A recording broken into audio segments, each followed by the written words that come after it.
오늘은 사람 살리는 기도라는 제목으로 하나님 말씀을 전하도록 하겠습니다. 오늘 우리가 처한 시점이 행복한 사람들의 축제를 코앞에 둔 시점입니다. 제가 말씀을 시작하면서 세 가지 당부를 드리고 싶어요. 첫째는 지금까지 너무 수고하셨고 또 여러분 끝까지 여러분이 수고할 때에 하나님이 큰 열매를 보게 하실 줄 믿습니다. 두 번째 당부가 뭐냐면 여러분 실망하시지 말라는 거예요. 혹시나 내가 이번에 정말 노력했는데 그 영혼이 이번에는 나오지 않겠다라고 이렇게 거절했다라고 하더라도 여러분 지난주 말씀을 꼭 기억하십시오. 이 전도라고 하는 것은 한순간에 이루어지지 않을 수도 있습니다. 될 수도 있지만 또 안 될 수도 있는 거예요. 그러니까 벽돌을 쌓는 것과 같습니다. 이번에 내가 또 한 벽돌을 쌓았으면 또 다음에 어떤 사람에 의해서 또 나에 의해서 계속 쌓다 보면 또 기도하다 보면 하나님이 반드시 언젠가는 응답 주실 거예요. 심지어 여러분 어느 정도 인내해야 되냐면 조지 뮬러의 친구 예를 아시죠? 조지 뮬러가 이 친구 구원을 위해서 50년간 기도했는데 뮬러가 죽기 4일 전에 주님 앞에 돌아오는 일이 있었잖아요. 또 세 번째는요, 다시 한번 당부드립니다. 후속 조치가 중요하다는 거 말씀드려요. 그래서 여러분 반드시 이 후속 조치, 지난번에 말씀드렸던 그걸 숙지하시고 여러분 스스로 노력하셔야 되고, 왜 그러냐면 통계적으로 재방문할 경우에 다시 이렇게 주님 앞에 돌아와서 예배할 확률이 굉장히 높습니다. 그래서 재방할 수 있도록 여러분 각자가 힘써야 할 줄 믿습니다. 오늘 말씀을 시작을 하면서 제가 이런 고민을 했습니다. 정말 행축이 다다랐는데 어떤 말씀을 전해야 하는가 또 고민하면서 기도를 했습니다. 그러면서 든 생각이 결국 이 전도는 어떤 행사가 아니라 사람 살리는 일이라고 하는 생각을 하게 됐어요. 여러분 사람이 사는 것이 중요합니다. 이게 무슨 말인가? 여러분 사람이 살아야죠. 사람이 사는 것이 중요한 거예요. 사망의 운명에 놓여 있는 사람을 생명을 지닌 존재로 변화시키는 것, 살리는 것이 무엇보다 중요하다는 거예요. 여러분 이것이 우리 사역의 목적이 되어야 됩니다. 너무 당연한 말씀처럼 들릴 수 있지만 결국 사람 사는 것이 중요한 거예요. 그래서 오늘은 본문 말씀을 중심으로 우리가 정말 어떻게 이 생명을 살릴 수 있을 것인지, 사망 가운데 처해 있는 영혼을 어떻게 하나님 앞에 생명으로 올려드릴 수 있을 것인지에 대해서 함께 상고하면서 은혜를 나누고자 합니다. 여러분 본문에 이 히스기야 왕이 죽을 병에 걸렸습니다. 여러분 잘 아는 이야기이죠. 정확히 이야기하자면 죽을 운명에 처했다라고 하는 것이 맞을 것 같아요. 왜냐하면 하나님의 선지자 이사야가 찾아와서 히스기야에게 이제 당신 날이 다 됐으니까 죽을 준비를 하라, 당신의 삶을 정리하라고 이야기했기 때문입니다. 이사야가 하나님의 음성을 듣고 전달한 거예요. 그러니까 이건 다 정해져 있는 수순인 겁니다. 돌이킬 수 없어요. 다 정해져 있어요. 운명입니다. 그때 히스기야가 괴로운 마음을 가지고 하나님 앞에 나아가서 통곡하는 장면이 오늘 본문에 나옵니다. 오늘 열왕기하 20장 2절부터 3절에 보니까 히스기야가 낯을 벽으로 향하고 여호와께 기도하여 이르되 여호와여 구하오니 내가 진실과 전심으로 주 앞에 행하며 주께서 보시기에 선하게 행한 것을 기억하옵소서 하고 히스기야가 어떻게 했다고요? 심히 통곡하더라. 심히 통곡하고 있는 거예요.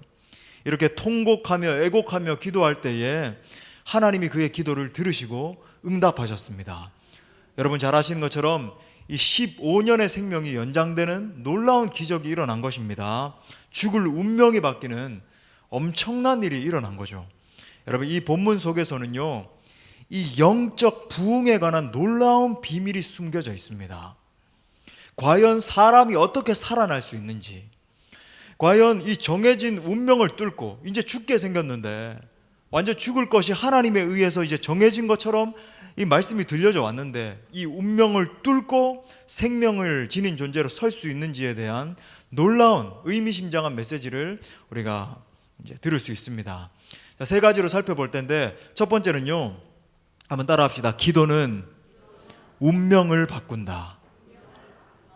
기도는 운명을 바꿉니다. 여러분 오늘 본문 말씀 6절을 한번 보십시오. 다 같이 한번 읽어보겠습니다. 시작. 내가 내 날에 15년을 더할 것이며 내가 너와 이 성을 아수르 왕의 손에서 구원하고 내가 나를 위하고 또 내 종 다윗을 위함으로 이 성을 보호하리라 하셨다 하라 하셨더라. 여러분 지금 객관적으로 우리가 이 히스기야의 상태를 한번 진단해 보십시오. 히스기야는 죽을 병에 걸렸습니다. 적당하게 뭐 심한 감기 몸살이라든지 이제 뭐 겨울철이 돼 가잖아요. 독감 예방 주사 여러분 이제 맞으셔야 되겠죠. 예, 독감에 걸려가지고 야 열이 뭐 40도까지 펄펄 끓어오르는구나 뭐 이 정도가 아니었던 거예요. 완전히 죽을 병에 걸렸습니다. 위중해요. 모든 것을 정리해야 되는 상태입니다. 여러분 이것은 정확히 예수 그리스도를 알지 못하고 사망의 상태에 놓여 있는 자들의 영적 상태를 보여주는 것입니다. 예수님을 알지 못하는 자연인들에 대해서 여러분 한번 생각해 보세요. 그저 여러분 현상적으로 바라볼 때는 그냥 적당히 살아가는 것처럼 보일 수 있습니다. 뭐 우리처럼 삼시세끼 먹고 열심히 일도 하고 또 자식 농사도 뭐 잘 짓기도 하고 또 때로는 뭐 열심히 뭐 공부도 하고 여러 가지 뭐 할 수 있어요. 그렇게 살아갑니다. 그런데 여러분 조금 더 다가가서 그들을 한번 유심히 관찰해 보십시오. 모두가 신음하고 있다는 것을 우리가 알 수 있어요. 조금만 더 다가가서 대화해보고 조금만 더 그들의 심령을 들여다보면 모두가 깊은 한숨 가운데 신음하고 있다는 것을 볼 수 있습니다. 한마디로 마음에 행복이 없어요. 여러분 예수님 알지 못하는 이 자연인들의 마음을 보면요 행복함이 없습니다. 기쁨이 없어요. 절망과 탄식이 그들을 지배하고 있고 삶을 소위 겨우겨우 영위하고 있다는 것을 알 수 있습니다. 왜 그렇습니까? 성경은 이러한 인간 고통의 근본적인 원인을 죄라고 규명하죠. 로마서 3장 23절 말씀, 모든 사람이 죄를 범하였음에 하나님의 영광에 이르지 못하였다. 여러분 우리가 이 세상에 있는 자연인들을 바라볼 때마다 이 사실을 떠올려야 돼요. 모든 사람이 죄 가운데 있기 때문에, 죄의 노예가 되어 있기 때문에, 죄 가운데서 사망 상태에 처해 있기 때문에 하나님의 영광에 이르지 못하는 거예요. 완전한 단절 가운데 놓여 있습니다. 소망이란 없어요. 인간에게 침투한 이 죄 문제로 말미암아 모든 인간들이 허덕거리고 있는 것입니다. 그리고 여러분 그들의 종국에 대해서 성경은 명확하게 선언합니다. 제가 요한계시록 20장 12절부터 15절을 좀 빠르게 한번 읽어드리겠습니다. 또 내가 보니 죽은 자들이 큰 자나 작은 자나 그 보좌 앞에 서 있는데 책들이 펴있고 또 다른 책이 펴졌으니 곧 생명책이라. 죽은 자들이 자기 행위를 따라 책들에 기록된 대로 심판을 받으니 바다가 그 가운데에서 죽은 자들을 내주고 또 사망과 음부도 그 가운데에서 죽은 자들을 내주매 각 사람이 자기 행위대로 심판을 받고 사망과 음부도 불못에 던져지니 이것은 둘째 사망 곧 불못이라. 여기서 말하는 둘째 사망은 영원한 사망을 말하는 거예요. 누구든지 생명책에 기록되지 못한 자는, 옛날 성경에 농명되지 못한 자는 불못에 던져지더라. 여러분 죄 문제를 해결하지 못한 모든 인간이 처해질 종착지는 영원한 둘째 사망, 불못이라고 표현되어 있는 영원한 지옥 형벌밖에 없는 것입니다. 펄펄 끓는 소위 그 유황불에 던져져서 영원한 고통 가운데, 그 어떤 소망도 가질 수 없는 영원한 고통 가운데 처해지게 된다라고 하는 거예요. 여러분 우리 인간들이 겪고 있는 이 소위 여러 가지 고통들이 있잖아요. 아프고 슬프고 괴로워하고 낭망하고 이 모든 고통들은 사실상 이 사망의 증상들입니다. 이 결국에 처해지게 될 영원한 사망의 증상들이 구현되어서 여러분 여러 가지 고통의 형태로 우리 인간사에서 나타나고 있는 거예요. 심지어 사람이 사람을 죽이고, 지난주에도 뭐 한 유명 연예인이 그죠 스스로 목숨을 끊어서, 여러분 여기 있는 젊은이들 절대로 여러분 그런 선택하면 안 됩니다. 젊은이들 가운데 제가 지도하다가도 지금까지 이제 수년을 겪어오면서 종종 그런 젊은이들을 바라보면서 너무나 안타까운 그런 마음을 가질 때가 있는데, 여러분 여기 있는 젊은이들 절대로 여러분 그런 극단적인 선택은 안 되는 것입니다. 아멘입니까? 여러분 정말 힘들면요 여기에 있는 믿음의 선배들이 있어요. 함께 찾아가서 기도해달라고 부탁하시고요, 함께 기도로 돌파하고 함께 또 상의하고 깊이 논의도 하고 그렇게 하면서 이겨나가는 거예요. 혼자가 아니에요. 절대로 함께 있는 겁니다. 여러분 공중권세 잡은 자가 온갖 고통과 절망, 좌절과 슬픔을 다 가져다 주기 때문에 온 만물이 이 말씀처럼 온 피조물이 탄식하고 있는 거예요. 탄식하고 있다. 여러분, 영적인 눈을 뜨고 영혼들을 보십시오. 여러분, 영혼을 봐야 돼요. 그냥 걸어다니고 있는 사람들, 눈먼 자가 눈을 뜰 때에 희미하게 보이니까 뭐가 보이느냐? 나무가 보이나이다. 영적인 눈을 감고 보니까 제대로 보지 못하니까 나무가 보이는 거예요. 영혼이 보이지 못하는 거죠. 나무들이 보이나이다. 그런데 여러분, 영적인 눈을 뜨고 볼 때에 에스겔서 37장 1절부터 2절에서 여러분 그 영적 존재들에 대해서 이렇게 말하죠. 우리 같이 한번 읽어볼까요? 시작. 여호와께서 권능으로 내게 임재하시고 골짜기 가운데 두셨는데 거기 뼈가 가득하더라. 나를 그 뼈 사방으로 지나가게 하시기로 본즉 그 골짜기 지면에 뼈가 심이 많고 아주 말랐더라. 여러분, 이것이 여러분 날마다 여러분들이 조후하고 있는 영혼들의 실제 상태입니다. 실상이에요. 그들은 겉으로는 멀쩡해 보이지만 영적으로는 완전히 바싹 말라버린 메마른 뼈들과 같은 존재들이라고 하는 거예요. 완전히 말라있죠. 그 어떤 생기라고는 없는, 그들은 오늘 히스기야와 같이 죽을 병에 걸려 있습니다. 죽을 병에 걸려 있어요. 그들을 가만히 놔두면 처해질 것은 오직 영원한 죽음밖에 없죠. 죽음의 영이 그들을 덮고 있는 것입니다. 자, 그렇다면 우리에게 약이 되는 최고의 질문, 정말 중요한 질문, 과연 그들은 어떻게 살 수 있을 것인가? 질문을 던져야죠. 과연 그들은 어떻게 살 수 있을 것인가? 오직 하나님의 긍휼이 임할 때에만 그들이 살 수 있습니다.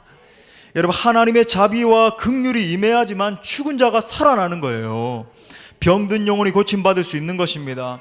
여러분, 에스겔서 37장 5절 말씀 이렇게 말합니다. 주 여호와께서 이 뼈들에게 이같이 말씀하시기를 내가 생기를 너희에게 들어가게 하리니 내가 생기를 너희에게 들어가게 하리니 너희가 살아나리라. 할렐루야. 여러분, 이것이 진정한 영적인 부흥인 거예요. 생기가 들어갈 때 사는 역사가 일어나는 것입니다. 하나님의 생기가 불어와야 영혼들이 살아나는 거예요. 믿으십니까? 여러분, 이것이 오늘 밤 우리가 간절히 기도해야 될 이유인 거예요. 오늘 히스기야가 하나님께 간절히 기도하여 생명을 15년이나 영장받은 것을 보십시오. 그는 죽을 수밖에 없는 인생이었지만 기도함으로 말미암아 인생을 바꾸었습니다. 기도는 죽을 운명을 바꾸는 역사를 만들어내는 것입니다. 기도하면 사망이 떠나가고 생명의 역사가 일어날 줄 믿습니다. 메마른 뼈들이 생기가 돋우어져서 살아나는 역사. 여러분, 나중에 아시죠? 뼈와 뼈들이 서로 연락해서 붙고 살들이 붙기 시작하고 그들이 거대한 군대를 이루어서 일어나서 온 열방을 누비는 역사. 진정한 부흥이 임하는 거죠. 진정한 부흥이에요. 자, 우리 이 시간에 한번 손을 한번 높이 들고, 두 손을 한번 높이 들고 한번 선포합시다. 저를 따라서 생기야 사방에서 불어와 메마른 뼈들을 살릴지어다. 다시 한번 더, 생기야 사방에서 불어와 죽은 영혼들을 살릴지어다. 할렐루야. 여러분, 이렇게 될 것입니다. 아멘. 우리가 간절히 선포하면서 기도할 때에 새 생명의 역사를 허락하실 줄 믿습니다. 여러분, 두 번째는요, 오늘 말씀을 통해서 알 수 있는 진리 두 번째는 한번 또 따라합시다. 기도는 하나님의 마음을 움직인다. 열왕기하 20장 5절 말씀 한번 다시 한번 보시면 이렇게 말합니다. 너는 돌아가서 내 백성의 주권자 히스기야에게 이르기를 왕의 조상 다윗의 하나님 여호와의 말씀이 내가 내 기도를 들었고 내 눈물을 보았노라. 내가 너를 낫게 하리니 내가 3일 만에 여호와의 성전에 올라가리라. 여러분, 히스기야 왕이 병들자 이 선지자 이사야를 통해서 이제 죽을 병에 걸렸다고, 이제 모든 것을 정리하라고 이 사형 선고가 내려졌죠. 하나님이 이미 이렇게 이야기하셨다는 것은 아무런 소망이 없는 상태라는 거예요. 인간 의사가 진단한 것도 아니고 하나님이 그렇게 말씀하신 거예요. 모든 소망이 끊어졌습니다. 그 어떤 소망도 없어요. 살 수 있는 가능성은 없습니다. 0% 없어요. 그런데 영적인 역전 현상이 벌어졌습니다. 그럼에도 불구하고 히스기야가 기도하기 시작한 거예요. 그럼에도 불구하고 기도하기 시작한 겁니다. 모든 상태가 다 끊어진 상태였음에도 불구하고 내 삶에는 이제 어떤 소망도 남아있지 않구나. 정말로 이제는 절망밖에 없구나. 나는 이제 곧 죽을 운명이구나. 그럼에도 불구하고 히스기야가 무릎 꿇고 기도하기 시작한 거예요. 그 결과 놀랍게도 하나님이 히스기야의 생명을 연장시켜 주신 줄 믿습니다. 말 그대로 기적이 일어난 거예요. 뭐 이런 기적이 있습니까? 그죠? 여기서 알 수 있는 진리가 무엇입니까? 우리 하나님은 그의 백성의 기도를 외면하지 않는 분이라는 사실입니다. 하나님은 그의 백성의 기도를 들으십니다. 절대로 외면하지 않으세요. 들으시는 분이에요. 그의 뜻을 돌이키시더라도 응답하시는 분이신 겁니다. 여러분, 왜 그렇습니까? 우리가 믿는 하나님은 신실한 분이기 때문에 그렇습니다. 예. 저 오늘 막 우리 셀러브레이션 찬양하는데 걸어가세 믿음 위에 서서 나가세 의심 버리고 막 찬양하는데요. 굉장히 이제 리드미컬하게 이렇게 편곡을 했잖아요. 펑키하게. 그 펑키 리듬이라 그러거든요. 그러니까 박수를 엇박으로 쳐야 돼요. 걸어가세 이렇게 믿음 위에 서서. 근데 어떤 분들 걸어 이렇게 하더라고요. 그게 잘못하는 겁니다. 걸어. 근데 하는데 막 눈물이 핑 도는 거예요. 그렇구나. 나가세 의심을 버리고 믿음 위에 서서 나가세. 여러분, 믿음 가운데 나아가면 다 해결되는 겁니다. 여러분, 그 신실하신 분을 의지하며 나아갈 때에, 우리를 사랑하시는 그분을 붙들며 나아갈 때에 하나님이 그의 백성의 기도에 응답하시는 거예요. 뭐 예를 생각해 볼까요? 모세가 40일 동안 시내산에 올라가 있을 때에 이스라엘 백성들이 큰 죄를 짓죠. 잘 아는 것처럼 이 아론을 중심으로 해서 제단을 쌓고 금송아지를 막 올려드리면서 심지어 이렇게 말해요. 이 금송아지가 너희를 애굽 땅에서 인도해낸 여호와 하나님이라. 그러니까 이 금송아지에게 절을 하라. 막 기가 막힌 일이 일어나는 거예요. 이게 뭐 이런 일이 있습니까? 금송아지에게 그냥 절해라 정도가 아니라 여호와 하나님이래요. 소위 끝까지 간 거죠. 여러분, 그러니까 이제 백성들이 불평불만할 때가 가장 위험한 겁니다. 여러분, 이 백성들이 불평불만할 때 이 지도자가 하나님만 바라보면서 정말 하나님의 음성을 듣고 정도를 지켜야 되는데, 여러분, 만약에 이 백성들의 비위를 맞추면서 그렇게 나아갈 때 그 공동체는 망하는 거예요. 사실 이건요, 살고 죽고의 문제입니다. 지도자가 어떤 결정을 내리느냐. 아무튼 이런 이스라엘의 모습을 바라보면서 하나님이 진노하시죠. 우리가 믿는 하나님은 100% 사랑의 하나님이지만 100% 공의의 하나님이에요. 이 불의를 바라보면서 가만히 계실 수 없는 겁니다. 이스라엘 백성들을 진멸하겠다. 내가 가만히 두지 않겠다. 그때 모세가 어떻게 반응합니까?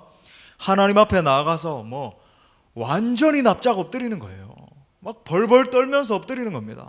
출애굽기 32장 12절부터 13절에서 어찌하여 애굽 사람들이 이르기를 여호와가 자기의 백성을 산에서 죽이고 지면에서 진멸하려는 악한 의도로 인도해 내었다고 말하게 하시려 하나이까. 주의 맹렬한 노를 그치시고 뜻을 돌이키사 주의 백성에게 이 화를 내리지 마옵소서.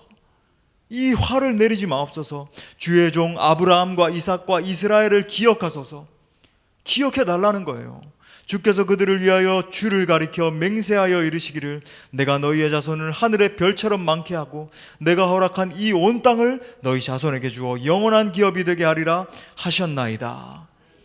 모세가 이스라엘 백성들의 이 죄짐을 끌어안고 주여, 주의 백성들이 이렇게 죄를 지었습니다. 주님 기억하시옵소서. 우리에게 약속하신 그 약속을 기억하시옵소서. 아브라함과 이삭과 야곱에게 하신 그 약속을 기억하시옵소서. 눈물로 대신해서 회개하는 거예요. 여러분, 이때 하나님이 어떻게 반응하시죠? 32장 14절에 보니까 여호와께서 뜻을 돌이키시는 거예요. 말씀하신 화를 그 백성에게 내리지 아니하시니라. 여러분, 모세의 기도가 하나님의 뜻을 돌이킨 줄 믿습니다. 여러분, 민수기에서도 또 비슷한 예를 볼 수 있죠. 가나안 정탐을 하고 온 이 10명의 지도자들이 뭐 단순히 불평불만 정도가 아니었고 현실 분석을 얼마나 잘했어요.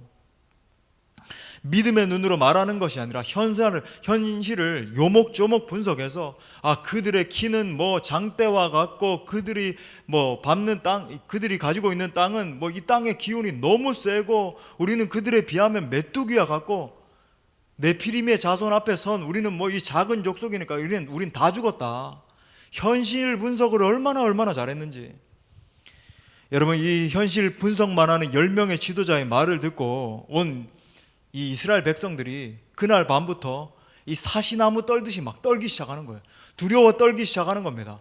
그러면서 결정적으로 죄를 범하는 것. 항상 여러분 이까지 가면 안 되는 거예요. 하나님을 원망하기 시작했습니다. 아니 지금까지 출애굽하고 얼마나 와서 이 가데스 바네아까지 이렇게 왔는데, 얼마나 놀라운 하나님의 기적을 맛봤는데, 홍해가 갈라지고 구름 기둥과 불 기둥을 보고 매일마다 만나와 메추라기가 막 내리고 하나님의 기적을 경험하고 있는데 뭐라 그러냐면, 우리를 애굽 땅에서 인도해낸 이 여호와 하나님 때문에 우리가 이 광야에서 죽게 생겼다는 거예요. 다시 애굽 땅에 돌아가면 더 좋을 것이라고 불평하는 겁니다. 하나님을 원망하는 거죠. 그때 하나님이 이스라엘 백성들을 전염병으로 내가 치겠다라고 해요. 여러분, 우리가 하나님을 만홀히 여기면 안 되는 겁니다. 우리가 종종 자꾸 하나님에게, 여러분 하나님 앞에 정말 조심하셔야 돼요. 그러니까 종종 어떤 분들은 막 하나님 앞에 삿대질하고 욕하고 여러분 큰일 납니다.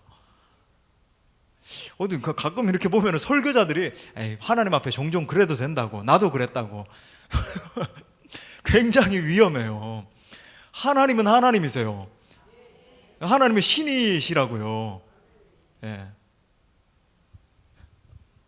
여러분, 정말 우리는 하나님 앞에 겸손하고 겸손해야 돼요. 어떤 사람은 하나님의 음성을 듣지 않았는데 내가 하나님 음성 들었다고, 내가 하나님의 뜻을 발견했다고 여러분 정말 하나님 앞에 두렵고 떨어야 돼요. 겸손해야 됩니다. 이게 정말로 하나님의 음성인지 분별해야 되고요. 성경을 기초로 해서 영적 지도자에 의해서 여러 가지 상황들을 놓고, 정황들을 놓고, 하나님은 질서의 하나님이거든요. 무질서하게 만들고 자기 멋대로 하게 만들고 그건 아무것도 아니에요. 그거는 자기 생각이고 그런 거지. 여러분, 그때 모세가 하나님 앞에 엎드려 울기 시작하죠. 참 모세가 힘들었을 것 같아요. 이 이스라엘 백성들 200만 명이 불평하고 맨날 참 원망하고. 민수기 14장 19절부터 20절 또 다 같이 한번 읽어봐요. 시작.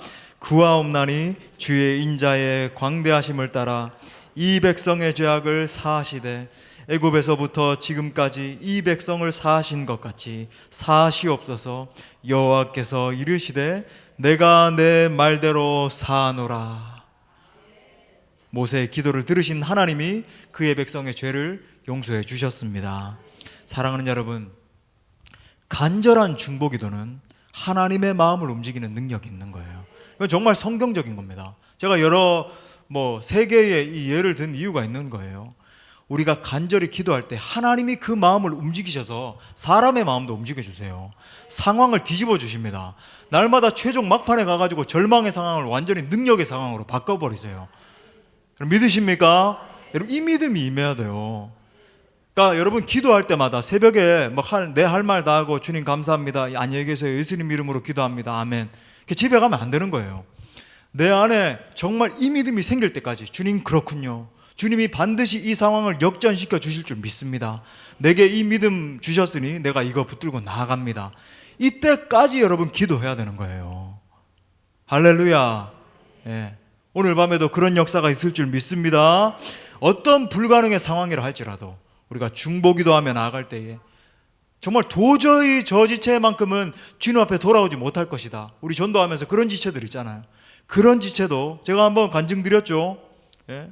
제가 그 인도의 바라나시 지역에 갔을 때에 정말 수도 없이 복음을 전하고 거기 현지 목사님이 그랬는데 돌이키지 않았는데, 그날 복음을 전할 때에 온 그 가족 한 40명이 울고 불고 보이는 현장 앞에서 이 다리 부종 때문에 다리가 코끼리 다리처럼 이렇게 뚱뚱 보여있는 그 어머니의 다리가, 부기가 현장에서 다 빠지는 역사가 일어나고 생기가 막 불구스름하게 돌아오고 그 온 가족 40명이 주님 앞에 다 돌아오는 역사가 일어났잖아요.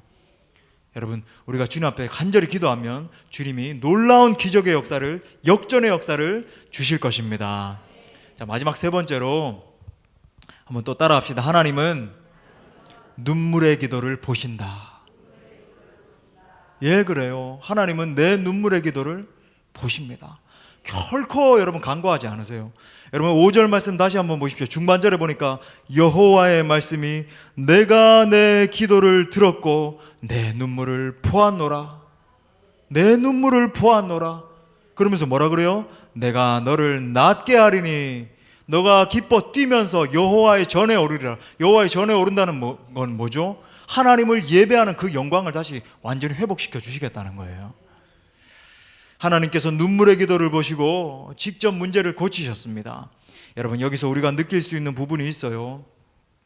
먼저 기도는 어떤 의사 전달이 아니라고 하는 겁니다. 물론 우리가 어떤 기도를 드리냐도 중요해요. 그러니까 이제 마태복음 5장부터 7장 한중간에 예수님이 이 주기도를 가르쳐 주시잖아요. The Lord's Prayer. 주님의 기도예요. 주님의 기도를 우리 가운데 가르쳐 주시죠. 여러분 주기도의 핵심이 무엇입니까? 핵심은 나라가 임하시오며, 이것이 주기도의 핵심 중에 핵심, 코어 중에 코어예요. 한번 따라합시다. 나라가 임하시오며. 여러분 이 나라는 그냥 뭐 어떤 나라가 임하시오며 뭐 추상적인 표현이 아니라 하나님 나라가 우리 가운데 임하십시오라고 하는 표현이에요. 그러니까 이건 다시 말하면 구약과 신약 전체, 창세기부터 요한계시록 전체를 아우르는 기도입니다. 여러분 창세기부터 요한계시록을 아우르는 사상이 뭐냐면 하나님 나라예요. 거대한 하나님의 나라가 임하는 겁니다. 그러니까 여러분 요한계시록 21장, 여러분 19장부터 여러분 20장, 21장 이렇게 쭉 가면서 어떤 게 나오죠? 새 하늘과 새 땅이 나오면서 하늘나라와 이 땅이 만나는 거예요. 예, 하나님 나라의 완성인 거예요. 죄악된 이 세상의 모든 죄악들이 떠나가기 시작하고 예수 그리스도께서 다스리시는 나라, 예수 그리스도의 통치가 현현하는 그 나라. 여러분 그 기도가 바로 주기도문인 겁니다. 나라가 임하시오며. 예, 나라가 임하시오며.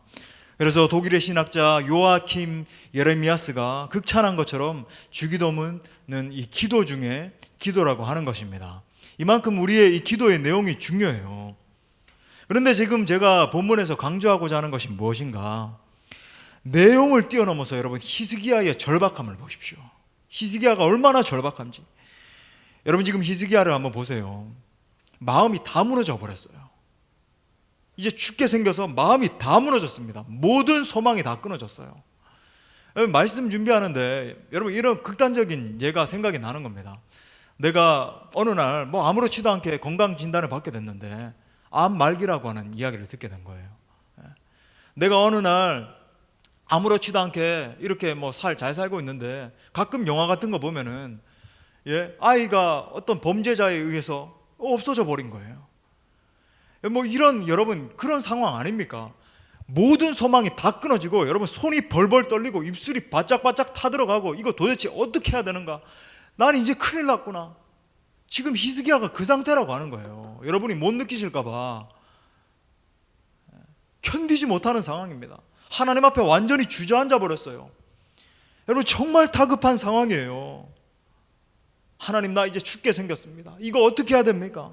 고통의 시간, 말 그대로 죽을 것 같은 시간을 만나게 된 거예요. 이때 하나님 앞에 히스기야가 울기 시작합니다. 그냥 막 주저앉아 버렸어요. 하나님 앞에 가서 펑펑 울었어요. 펑펑 울면서 3절 하반절에 보니까 히스기야가 심히 통곡하였더라. 얼마나 심히 통곡했으면 여러분 이렇게 성경에서 기록하고 있어요. 성경에서 심히 통곡했다라고 하는 표현은요 몇 군데 안 나옵니다. 심히 통곡하는 거예요. 나 이제 죽었다는 거예요. 하나님 나 살려달라. 아마 막 눈물 콧물 다 흘리면서 막 침 질질 흘리면서 나 이제 죽었어요. 하나님 나 어떡해요? 예? 견딜 수 없는 고통 가운데 하나님 앞에 통곡한 거죠. 여러분 하나님이 그의 눈물을 보셨습니다. 하나님이 그의 간절한 마음을 보셨어요. 제가 지금 여러분에게 무엇을 강조드리고 싶은지 아시겠습니까? 하나님은 절박한 마음에 주목하십니다. 기도의 내용도 넘어서서 하나님은 절박한 마음에 주목하세요. 의에 줄이고 목마른 마음, 견딜 수 없는 타는 듯한 목마름의 마음을 보시는 거예요. 우리 예수님도 통곡과 눈물로 기도하셨습니다. 예수님이 이 땅 가운데 계실 때 저 겟세마네에서 감람산에서 대체 어떻게 기도하셨는가? 히브리서 5장 7절 말씀 같이 읽겠습니다. 시작. 그는 육체에 계실 때에 자기를 죽음에서 능히 구원하실 이에게 심한 통곡과 눈물로 간구와 소원을 올렸고 그의 경건하심으로 말미암아 들으심을 얻었느니라. 아멘, 아멘. 심한 통곡과 눈물로. 우리 예수님 심한 통곡과 눈물로. 여러분, 우리는 예수님의 기도에서 기도를 배워야 됩니다.